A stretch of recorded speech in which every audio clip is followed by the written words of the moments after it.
ধূমপান, মদ্যপান ও মাদক সেবন স্বাস্থ্যের পক্ষে ক্ষতিকর। বাঘ তাকে দেখে আশ্চর্য হয়ে জিজ্ঞাসা করলো, কি ভাগ্নে, এই গেলে আবার এক্ষুনি এত ব্যস্ত হয়ে ফিরলে যে? শিয়াল হাঁপাতে হাঁপাতে বলল, মামা মামা, সর্বনাশ তো হয়েছে। আমার গর্তে এক নরহরি দাস এসছে। সে বলে কিনা যে 50 বাঘে তার এক গ্রাস। বটে, তার এত বড় আসপর্দা। চল তো ভাগ্নে, 50 ভাগে যার এক গ্রাস, তাকে দেখতে কেমন? আচ্ছা, মানুষের পরিচয় কি শুধু নামেই হয়, নাকি তার কথাবার্তা আর কাজে লুকিয়ে আছে আসল সত্য? আজকের গল্পের নায়ক নরহরি দাস। নাম শুনলেই মনে হয় খুব ধার্মিক, খুব সৎ একজন মানুষ। কিন্তু সত্যি কি সে তেমনই, নাকি তার নামের আড়ালে লুকিয়ে আছে চতুরতা আর বুদ্ধির খেলা? হাসি, কৌতুক আর সূক্ষ্ম ব্যঙ্গের ছুঁয়ে যাওয়া উপেন্দ্র কিশোর রায়চৌধুরী লেখা এই গল্পে আমাদের শেখায় মানুষের আসল পরিচয় কিভাবে চিনতে হয়। আজ গল্পের সূত্রধার ও গল্প পাঠে সুরজিৎ। এছাড়াও অন্যান্য চরিত্রে আছে মৃগাঙ্ক, মৌমিতা ও Surajit. Sound effect and poster ডিজাইনে আছে সুরজিৎ ও মৃগাঙ্ক। চলুন শুরু করা যাক উপেন্দ্র কিশোর রায়চৌধুরীর লেখা নরহরি দাস।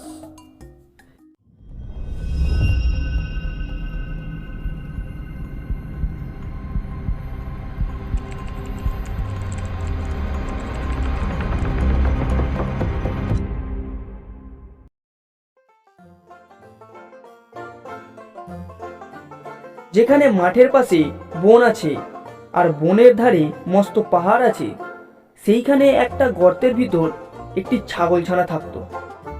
সে তখনও বড় হয়নি, তাই গর্তের বাইরে যেতে পেত না। বাইরে যেতে চাইলে তার মা বলতো, যাস নে, ভাল্লুকে ধরবে, বাঘে নিয়ে যাবে, সিংহেই খেয়ে ফেলবে। এবার তা শুনে তার ভয় হতো। সে চুপ করে গর্তের ভিতরে বসে থাকতো। তারপর সে একটু বড় হলো আর তার ভয়ও ধীরে ধীরে কমে গেল। তখন তার মা বাইরে চলে গেলেই সে গর্তের ভেতর থেকে উঁকি মেরে দেখত। শেষে একদিন একেবারে গর্তের বাইরে চলে এলো। সেইখানে এক মস্ত ষাঁড় ঘাস খাচ্ছিল। ছাগলছানা এর আগে এত বড় জন্তু কখনো দেখেনি, কিন্তু তার শিং দেখেই সে মনে করে নিল এটাও কোনো ছাগল, খুব ভালো জিনিস খেয়ে এত বড় হয়েছে। তাই সে ষাঁড়ের কাছে গিয়ে জিজ্ঞাসা করলো, হ্যাঁ গা, তুমি কি খাও? ষাঁড় বললে, ওই ঘাস খাই। ছাগলছানা বললে, সে ঘাস কোথায়? ওই তো, ওই বনের ভেতর। ছাগলছানা বললে, আমাকে সেখানে নিয়ে যেতে হবে। এই কথা শুনে ষাঁড় তাকে নিয়ে গেল। সেই বনের ভেতর খুব চমৎকার ঘাস হয়েছিল। ছাগলছানা পেটে যত ঘাস ধরল সে তত ঘাস খেলো। খেয়ে তার পেট এমন ভারী হলো সে আর চলতে পারে না। সন্ধে হলে ষাঁড় এসে বলে, এখন চলো বাড়ি যাই। কিন্তু ছাগলছানা কি করে বাড়ি যাবে? সে তো চলতেই পারে না। তাই সে বলল, তুমি যাও, আমি কাল বাড়ি যাব। ষাঁড় তখন চলে গেল। ছাগলছানা একটি গর্ত দেখতে পেয়ে তার ভেতর ঢুকে রইল। এবার সেই গর্তটা ছিল একটা শিয়ালের। সে তার মামার বাড়ি নিমন্ত্রণ খেতে গিয়েছিল। অনেক রাতে ফিরে সে দেখে তার গর্তের ভিতর কী রকম একটা জন্তু ঢুকে রয়েছে। ছাগলছানাটা কালো ছিল, তাই শিয়াল অন্ধকারে ভিতরে ভালো করে দেখতে পেল না। সে ভাবল বুঝি রাজটাস হবে।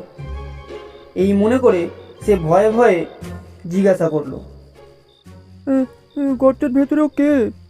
ছাগলছানাটা ভারী বুদ্ধিমান ছিল। সে বলল, লম্বা লম্বা দাড়ি, ঘন ঘন নাড়ি, সিংহের মামা, আমি নরহরি দাস। 50 বাঘে মোর এক এক গ্রাস। শুনেই তো শিয়াল বাবা গো বলে সেখান থেকে সে ছুট। বাবা গো, বাবা বাবা।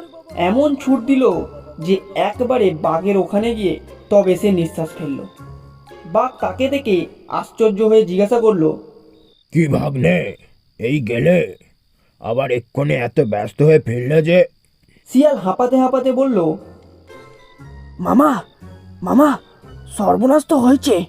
আমার গর্তে এক নরহরি দাস এসছে। সে বলে কি না যে 50 বাঘে তার এক গ্রাস। বটে, তার এত বড় আসপর্দা। চল তো ভাগ্নে, 50 বাঘে যার এক গ্রাস, তাকে দেখতে কেমন? শিয়াল বলল, আমি সেখানে যেতে পারবো না।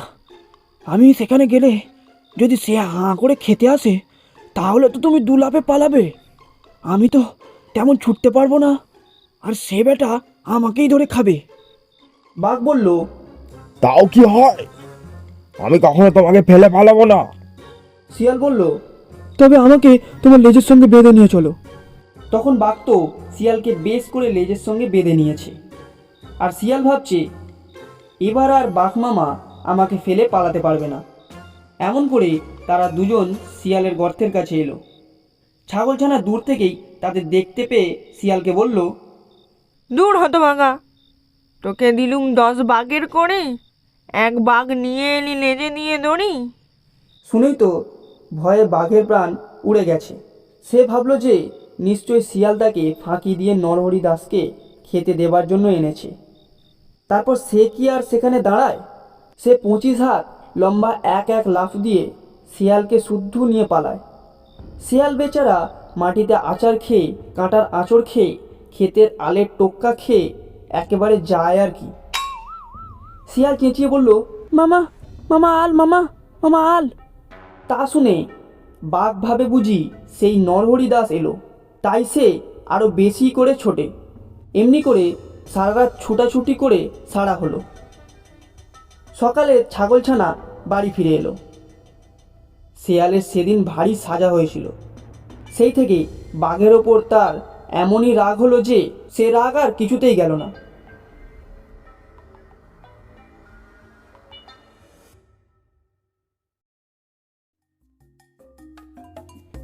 আজ শুনছিলেন উপেন্দ্র কিশোর রায়চৌধুরীর লেখা নরহরি দাস।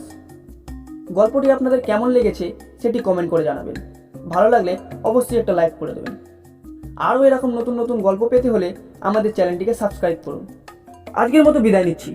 দেখা হচ্ছে পরের সপ্তাহে আরেকটি নতুন গল্প নিয়ে। ধন্যবাদ।